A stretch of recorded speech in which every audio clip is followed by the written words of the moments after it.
देखो, मैं तुम लोग को पढ़ाया था, कहाँ तक पढ़ाया था बताओ? लेवल्स ऑफ मैनेजमेंट तक पढ़ाया था, ठीक है ना? वॉइस ऑडिबल है ना? वॉइस ऑडिबल है कि नहीं वॉइस? ना कोऑर्डिनेशन आ जाओ ना। कोऑर्डिनेशन का मीनिंग जो यहाँ पर दिया है, कॉन्सेप्ट जो दिया है कि coordination is the process by which a manager synchronizes the activities of different departments towards the achievement of a common goal। तो मैं तुमको बताया कि जो डिफरेंट डिपार्टमेंट्स में, जैसे मान लो कि हमारा सेल्स डिपार्टमेंट हो सकता है, परचेज डिपार्टमेंट हो सकता है, फाइनेंस डिपार्टमेंट हो सकता है, ठीक है ना? तो ये सारे डिपार्टमेंट्स के एक्टिविटीज को हमको क्या करना है? सिंक्रोनाइज करना है, मतलब उनको यूनाइट करना है, ठीक है? तो हो सकता है कि हम डिफरेंट बैकग्राउंड से होंगे, डिफरेंट इंडिविजुअल्स होंगे, डिफरेंट रेफरेंसेस होंगे, ठीक है ना? डिफरेंट रीजन्स होंगे, रिलीजन्स के होंगे, लेकिन हमको काम तो एक ही करना है, हमारे ऑर्गेनाइजेशन के लिए करना है, कॉमन गोल के लिए करना है। तो इस हिसाब से हम बोल सकते हैं कि वो क्या एलिमेंट है जिसके थ्रू हम ये चीज अचीव कर सकते हैं ना। अब तुम बोलोगे सर ये तो मैनेजमेंट है, मैं कब मना कर रहा हूं ये मैनेजमेंट नहीं है, बट मैनेजमेंट का जो हार्ट है, जो सोल है, जो उसका आत्मा है, वो क्या है मुझे बताओ? That is called your coordination, ठीक है? एक फूल का माला देखे होगे, फूल के माले में अलग अलग कलर के फूल हो सकते हैं, रंग बिरंगे फूल होते हैं, ठीक है ना? लेकिन फूल का माला किस धागे से बंधा होता है? एक ही धागे से बंधा होता है। तो हम ऐसे समझ सकते हैं कि जो गार्लैंड है, जो फूल का माला है, ठीक है ना? फूल का माला हो सकता है आपका मैनेजमेंट, लेकिन उस माले में जो थ्रेड है, जो धागा है, वो क्या है मुझे बताओ? That is called your coordination. Is it clear? तो मैं तुमको एग्जांपल देके बताया कि कोऑर्डिनेशन का रोल बहुत इंपॉर्टेंट है, चाहे वो टॉप लेवल के लिए हो, चाहे मिडिल लेवल के लिए हो, चाहे लो लेवल के लिए हो, चाहे वो कोई भी डिपार्टमेंट हो, वो कोई भी इंस्टीट्यूशन हो, वो कोई भी ऑर्गेनाइजेशन हो, चाहे वो रिलीजियस हो, चाहे वो नॉन रिलीजियस हो, है ना? चाहे वो प्रॉफिट मेकिंग हो, नॉट फॉर प्रॉफिट मेकिंग हो, हर टाइप के ऑर्गेनाइजेशन के लिए कोऑर्डिनेशन बहुत इंपॉर्टेंट है ना। यहां पर देखो बहुत सारे पॉइंट्स दिए हुए हैं, मैं डिस्कस कर रहा हूं। स्क्रीन दिख रहा है सबको? स्क्रीन दिख रहा है कि नहीं सबको? हाँ, देखो, coordination is the process whereby an executive develops an orderly pattern of group efforts among his subordinates and secures unity of action in the pursuit of common purposes. जैसे मैं बोला कि भाई सबको आज ऑनलाइन टेस्ट देना है, तो अगर सारे बच्चे देते हैं तो इसका मतलब है there is a proper coordination between the teacher and the students, isn't it? क्योंकि हमारा कॉमन ऑब्जेक्टिव क्या है? हमारा कॉमन ऑब्जेक्टिव ये है कि लेसन या कॉन्सेप्ट जो टीचर दिया है वो बच्चे को समझ में आए। इसीलिए हमने टेस्ट लिया कि कहां तक बच्चा समझा है। अगर बच्चा हमको कोऑर्डिनेट करता है, इसका मतलब है कि ग्रुप एफर्ट्स, इंडिविजुअल एफर्ट को किसमें कन्वर्ट करना है? इंडिविजुअल एफर्ट को किसमें कन्वर्ट करना है? ग्रुप एफर्ट्स में करना है, ठीक है ना? तो कोऑर्डिनेशन का मतलब होता है यूनिटी इन एक्शन, मतलब एक आदमी सब कुछ नहीं कर सकता। इसके लिए जैसे ऑर्गेनाइजेशन में होता है, भाई क्यों बनाया गया है डिफरेंट डिपार्टमेंट्स? नो डाउट कि डिफरेंट डिपार्टमेंट्स बनाया गया है, बट सारे डिपार्टमेंट्स एक ही तो ऑर्गेनाइजेशन के हैं। तो जब वो यूनाइट होके काम करते हैं, वो एक दूसरे की मदद लेकर करते हैं काम, एक दूसरे के काम को इंटीग्रेट करते हैं, यूनाइट करते हैं, कोरिलेट करते हैं, डिपेंडेंट होते हैं एक दूसरे के ऊपर, तब जाकर हम अपने ऑब्जेक्टिव्स को क्या कर पाते हैं? अचीव कर पाते हैं। Is it clear? आया समझ में कि नहीं बोलना मुझे? फर्स्ट जो यहाँ पे पैराग्राफ दिया है वो मैं समझाया तुम लोगों को। सेकंड बोला कि coordination is the orderly synchronisation of efforts ना। हो सकता है कि आप अच्छा काम करते हो, लेकिन काम करने का भी एक सलीका होता है, एक तरीका होता है, एक वे होता है। तो वो मैनेजर ही होता है जो आपको कोऑर्डिनेट करता है, सपोर्ट करता है और उस तरीके के थ्रू आपसे काम करवाता है ना। यहाँ पर बात आता है कि क्वालिटी का, आप काम अच्छा जानते हो बट आपको ये नहीं पता है कि भाई ये काम को कैसे करना है, किस तरीके से करना है। तो वो जो क्वालिटी ऑफ एग्जीक्यूशन है वो आपको किस तरफ लेना चाहिए? कॉमन गोल की तरफ, मतलब कॉमन ऑब्जेक्टिव को अचीव करने के लिए करना चाहिए। नेक्स्ट बोला the primary reason for coordination is that departments and individuals in the organisation are interdependent. हर ऑर्गेनाइजेशन में जो डिफरेंट डिपार्टमेंट्स में है वो एक डिपार्टमेंट दूसरे डिपार्टमेंट के ऊपर इंटरडिपेंडेंट है। अब तुम बोलोगे सर मैडम तो पढ़ाते हैं अकाउंटेंसी, आप पढ़ाते हैं बिजनेस स्टडीज, क्या आप इंटरडिपेंडेंट हैं? यस वी आर इंटरडिपेंडेंट, है कि नहीं? मुझे बता दो, इंटरडिपेंडेंट है कि नहीं, बोलो। ऑब्वियस है, जो इकोनॉमिक्स पढ़ाते हैं वो भी हम पर डिपेंडेंट है, हम उन पर डिपेंडेंट हैं, ठीक है ना। तो हर सब्जेक्ट टीचर, हमारा मोटो ये है कि हमारा बच्चे को समझ में आना चाहिए, जो भी पढ़ाएंगे सबको समझ में आना चाहिए, उनका कॉन्सेप्ट क्लियर होना चाहिए, टास्क ठीक तरीके से कंप्लीट होना चाहिए, होमवर्क को अच्छे से करें, क्लास वर्क अच्छे से करें, कॉन्सेप्ट अच्छे से समझें। कोई भी न्यूमेरिकल्स, कोई भी कॉन्सेप्ट को अगर डाउट है तो हम बार बार बोलते हैं बच्चे को भाई तू पूछ ले। ये भी बोलते हैं मैडम आप कैसे पढ़ा रहे हैं, आप किस तरीके से पढ़ा रहे हैं, आपका तरीका क्या है, या मैम मेरे को भी पूछते हैं पांडे सर आप कैसे पढ़ा रहे हैं। तो इसका मतलब है we are interdependent on each other, ठीक है ना। तो इसका मतलब हम क्या करते हैं, अपने अप्रोचेस को रिकॉन्साइल करते हैं। It means checking and verification of our what, of our approaches, time, effort and interest. तो इसका मतलब है इंटरेस्ट हुआ, टाइम हुआ, अप्रोचेस हुआ, सबको हम वेरीफाई करते हैं, सबको हम बार बार चेक करते हैं कि कहीं वो कॉमन गोल की तरफ जा रहा है कि नहीं जा रहा है। अगर नहीं जा रहा है तो हमको अपने कॉमन गोल्स की तरफ उसको ले जाना होगा, ठीक है ना। नेक्स्ट आया, next coordination is the common thread. मैं पढ़ाया था तुम लोगों को, अभी जस्ट बताया हूं ये चीज कि कोऑर्डिनेशन क्या है, बताओ। कॉमन थ्रेड है, धागा है, सूत्रधार है, किसका, चाहे वो कोई भी ऑर्गेनाइजेशन का डिपार्टमेंट्स हो, ठीक है ना। हर डिपार्टमेंट को एक बनाना है, तो एक कैसे बनेगा, जब प्रॉपर कोऑर्डिनेशन होगा। क्या होगा बता दे, क्या होगा, प्रॉपर कोऑर्डिनेशन। तो कोऑर्डिनेशन का मतलब होता है, देखो हिंदी में तो अगर मैं बोलूंगा तो तुम लोगों को समझ में नहीं आएगा, बट मैं बोलने वाला हूं हिंदी में, उसको बोलते हैं समन्वय। क्या बोलते हैं उसको, क्या बोलते हैं? हिंदी वाले भी स्टूडेंट होंगे ना, लिपिता पंडा होगी हिंदी वाली। अरे समन्वय का मतलब क्या होता है लिपिता पंडा?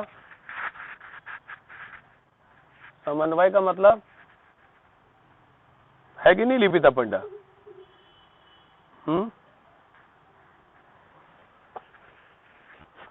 लिपिता पंडा है शिवानी? हाँ तो बोल, उसको पूछ रहा हूं मैं कि समन्वय का मतलब क्या है। हिंदी में तो समन्वय बोलते हैं। समन्वय का मतलब होता है समांतर रूप से, मतलब एक जैसा, ठीक है ना। मेरा हिंदी बहुत खराब है, माफ कर देना। समांतर रूप से होता है, बोलने का मतलब है एक जैसा। तो इसका मतलब है जब हम एक जैसे काम को अंजाम देते हैं, हो सकता है कि हम डिफरेंट काम करते होंगे, लेकिन हमारा जो मकसद है, हमारा मकसद है कि हम, ठीक है ना, इस लड़ाई को जीते, इस जंग को जीते। जैसे आर्मी लोग होते हैं कि भाई उसमें अलग अलग सोल्जर्स होते हैं, लेकिन हर सोल्जर का मोटो क्या होता है, मुझे बताओ। हर सोल्जर का मोटो क्या होता है, कौन बता सकता है? हर सोल्जर का मोटो क्या होता है? कोई बोलता ही नहीं है तुम लोगों में, बोलो। हर सोल्जर का मोटो क्या है? क्या जीतना है उसको? नहीं, उसको जीतना क्या है? Yes, that is the biggest motto. तो वैसे ही है कि हर सोल्जर का हो सकता है रीजन अलग हो, रिलीजन अलग हो, बैकग्राउंड अलग हो, फैमिली अलग हो, ठीक है ना, वो दुखी हो या सुखी हो, उससे कोई फर्क नहीं पड़ता है। फर्क खाली यही पड़ता है भाई हमारे ऑर्गेनाइजेशन को फर्क पड़ता है। जो हमारा मोटो है, जो हमारा ऑब्जेक्टिव्स है, जो हमारे गोल्स है, हम अपने गोल्स को कैसे अचीव करेंगे, वो इंपॉर्टेंट है। क्लियर? नेक्स्ट देखो यहाँ पे जो नेक्स्ट दिया है, it is through the process of coordination that a manager ensures the orderly arrangement of individual and group efforts. Yes, जब क्लास मिलके अच्छा परसेंटेज लाता है, अच्छा रिजल्ट लाता है, तो उस समय क्लास टीचर और सब्जेक्ट टीचर्स, प्रिंसिपल या कोऑर्डिनेटर्स को अच्छा लगता है, ठीक है ना। तो हम क्या करते हैं, इंडिविजुअल एफर्ट्स को किस में कन्वर्ट करते हैं, विच एफर्ट्स, ग्रुप एफर्ट्स में कन्वर्ट करते हैं, ठीक है। तो ऑर्गेनाइजेशन में मैं तुमको बता दिया, ये चीज तो मैं पढ़ा चुका हूँ, ये बार बार वही चीज लिखा है। नेक्स्ट है coordination provides the requisite amount, quality, timing and sequence of efforts. इसका मतलब होता है टाइमिंग के हिसाब से, क्वालिटी के हिसाब से और अमाउंट के हिसाब से। मतलब आपको जब एफर्ट्स देखना होगा तो अमाउंट भी देखना होगा, क्वालिटी भी देखना होगा और टाइमिंग भी देखना होगा। सही टाइम पे काम करना ये इंपॉर्टेंट है, सही तरीके से करना ये इंपॉर्टेंट है, सही वे से करना ये इंपॉर्टेंट है, ठीक है ना। क्वालिटी पे काम करना ये इंपॉर्टेंट है, जो कि हमारे जो प्लान्ड ऑब्जेक्टिव्स हैं ना, ऑब्जेक्टिव्स कौन सेट करता है, विच लेवल ऑब्जेक्टिव सेट करता है, यस तो टॉप लेवल का जो ऑब्जेक्टिव्स ऑलरेडी सेट है वो भी मिनिमम कॉन्फ्लिक्ट के साथ। झगड़ा नहीं होना चाहिए ऑर्गेनाइजेशन में, किसी के बीच में झगड़ा नहीं होना चाहिए, किसी के बीच में मनमुटाव नहीं होना चाहिए, एक दूसरे से लड़ाई नहीं होनी चाहिए, तब वो ऑर्गेनाइजेशन प्रगति की ओर जाता है, आगे बढ़ता है। तो ये चीज इंपॉर्टेंट है। तो कोऑर्डिनेशन होगा तभी ये पॉसिबल होगा।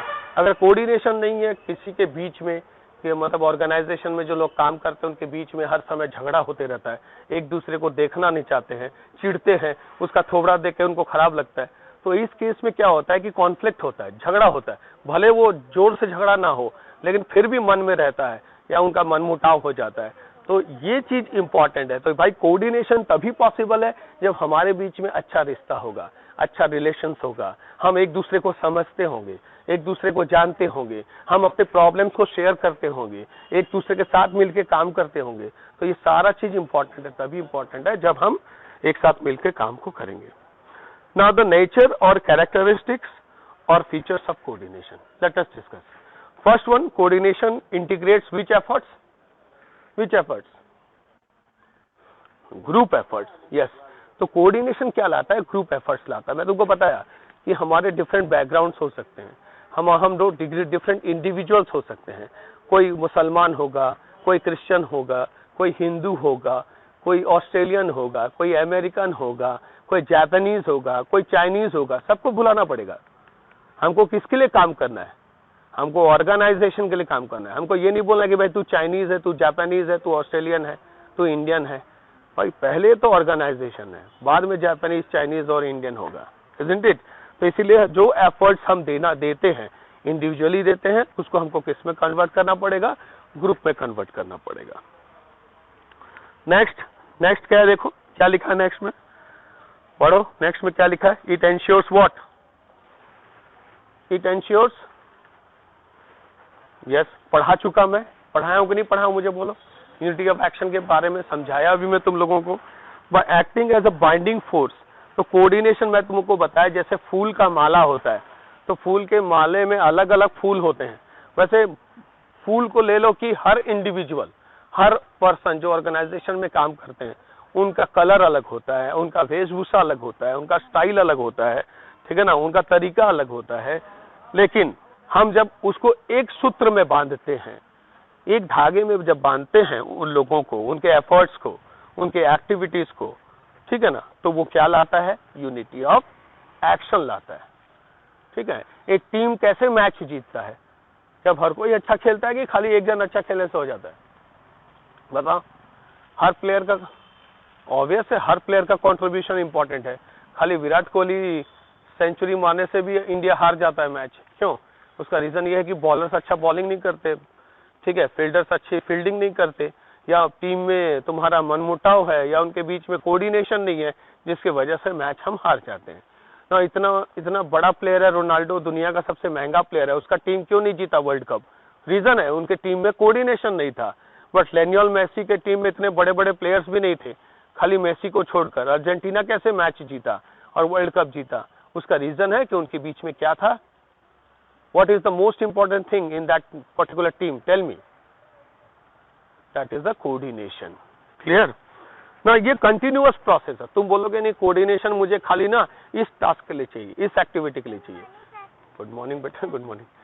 कोऑर्डिनेशन हमको कंटिन्यूअसली चाहिए, मतलब खाली एक टास्क के लिए नहीं, डिफरेंट टास्क के लिए चाहिए। जब जब हम काम करेंगे, जब जब कोई एक्टिविटी करेंगे, जब जब कोई गोल्स की तरफ जाएंगे, ठीक है ना, डिपार्टमेंट में हर समय जरूरत पड़ेगा किसका, बताओ, कोऑर्डिनेशन का। नाउ यहां पर देखो, हम जानते हैं कि कितने फंक्शंस हैं मैनेजमेंट के, 5 फंक्शंस हैं।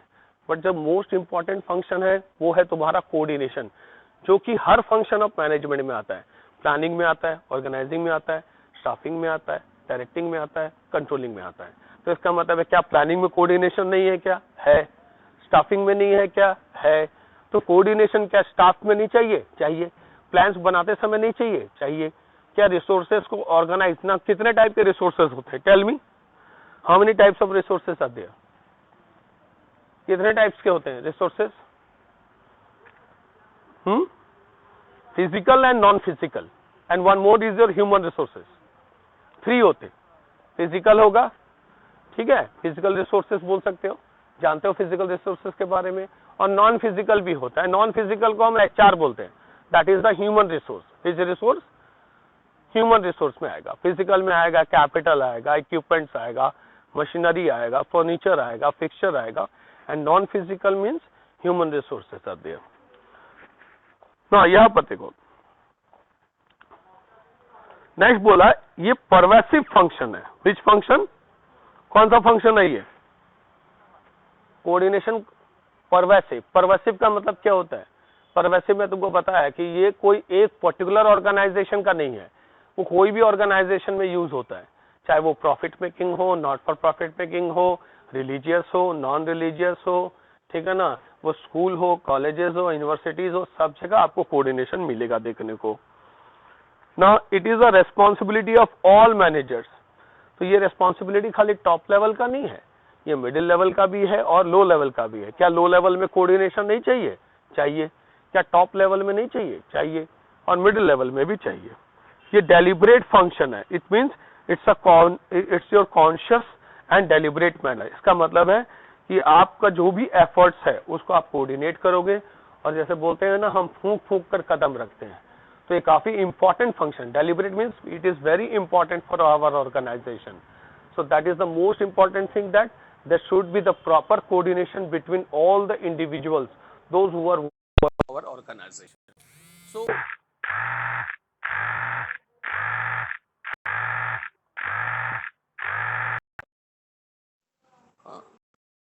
को मेरा वॉइस आ रहा है?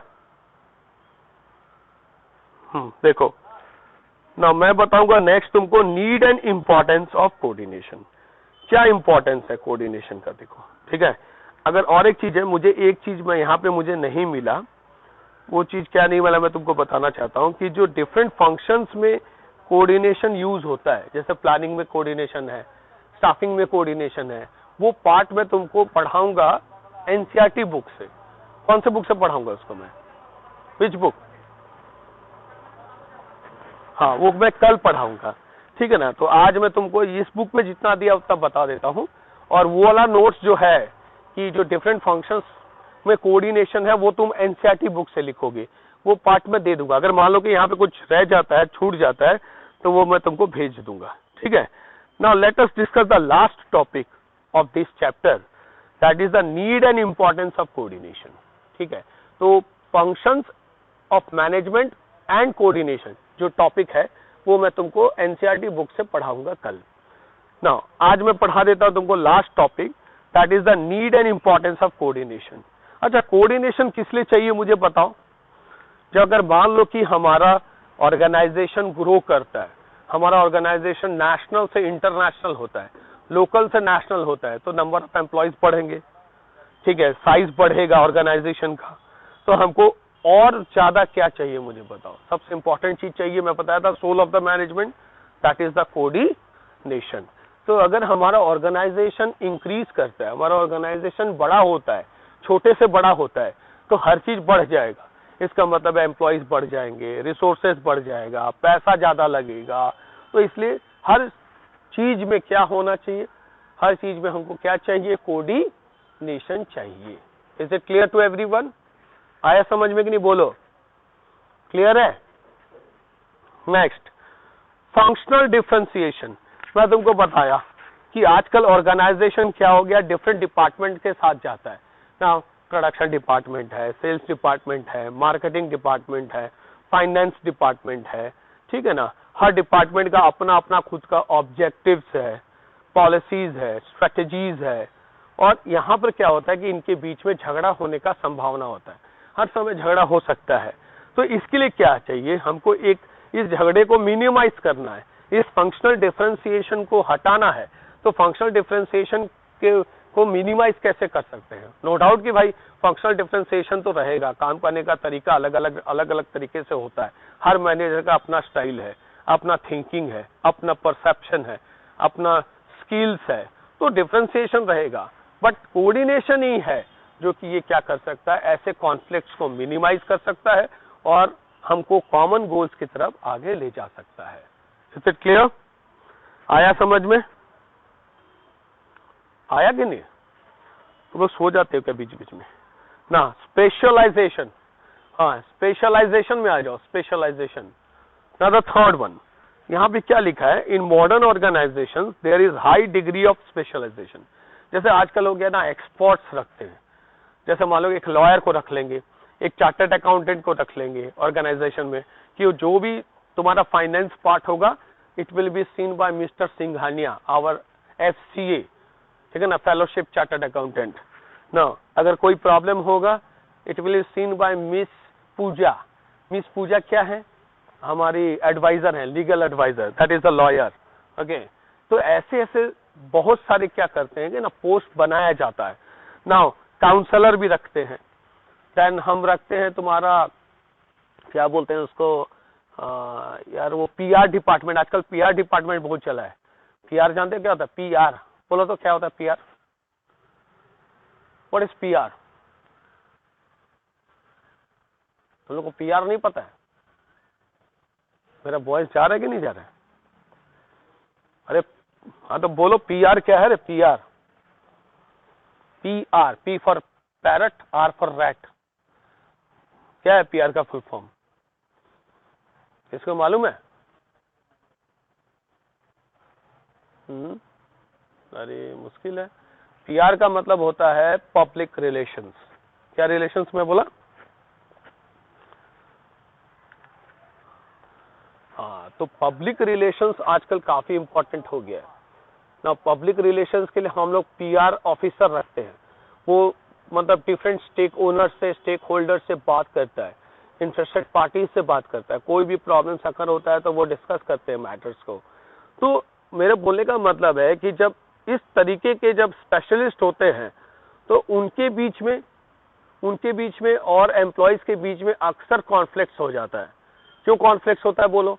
क्योंकि वो तो स्पेशलिस्ट होते हैं, वो अपने व्यूज देते हैं, अपने आइडियाज देते हैं, अपने एडवाइजेस देते हैं, बट कभी कभार एम्प्लॉयज जो पुराने एम्प्लॉयज होते हैं उनको वो आइडियाज पसंद नहीं आते हैं।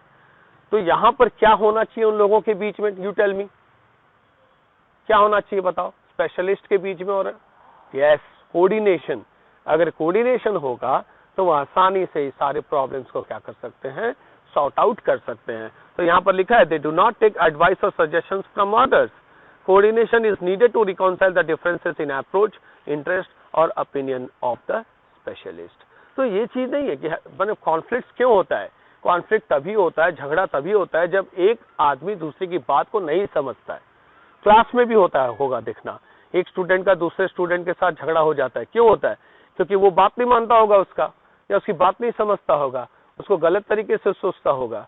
तो इस दुनिया में एक ही चीज तो सबसे इंपॉर्टेंट है, वो है बात। बात ही झगड़े का जड़ है, ठीक है ना। इस बात को ही खत्म कर देना चाहिए। तो ये बात कैसे खत्म होगा? जब क्या होना चाहिए, क्यों कौन सा होना चाहिए? मैनेजमेंट का सोल होना चाहिए। सोल ऑफ द मैनेजमेंट क्या है मुझे बता दो तुम लोग। That is called the essence of management, that is called your coordination. तो ये चैप्टर कंप्लीट हुआ। खाली इस चैप्टर का एक छोटा सा टॉपिक है जो कि कल मैं तुम लोग के साथ डिस्कस करूंगा, ठीक है ना। आज के लिए थैंक यू, बाय बाय, ठीक है ना, टेक केयर, सबा खैर।